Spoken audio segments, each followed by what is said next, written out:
Sarawak's boundary in 1963 was defined in her own law back in 1958 under Sarawak Definition of Boundaries, Order in Council 1954. The boundary of Sarawak along the coast was about 350 nautical miles from the coastline, the area of continental shelf being the seabed and its subsoil which lies beneath the sea, the high sea contiguous to the territorial waters of Sarawak.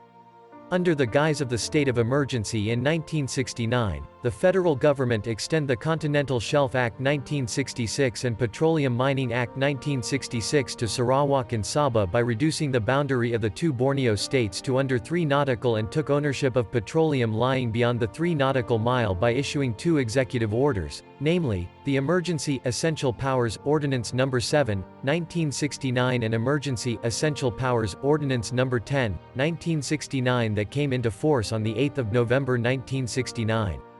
Since they were executive orders, they did not go through Parliament, which was suspended at that time.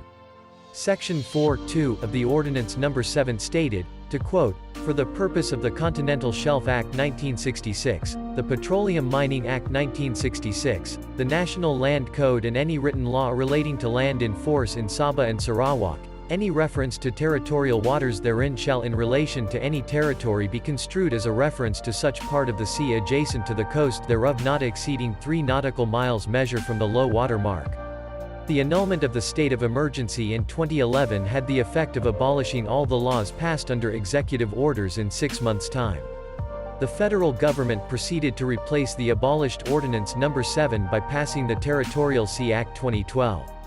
This law reimposed the 3 nautical miles limit to Sarawak boundary. This was done without the consent of Sarawak State Assembly and breached the Constitution. Any change of the state boundary must have the consent of the state. Article 2 of the Constitution says, "A law altering the boundaries of a state shall not be passed without the consent of that state, expressed by a law made by the legislature of that state, and of the Conference of Rulers."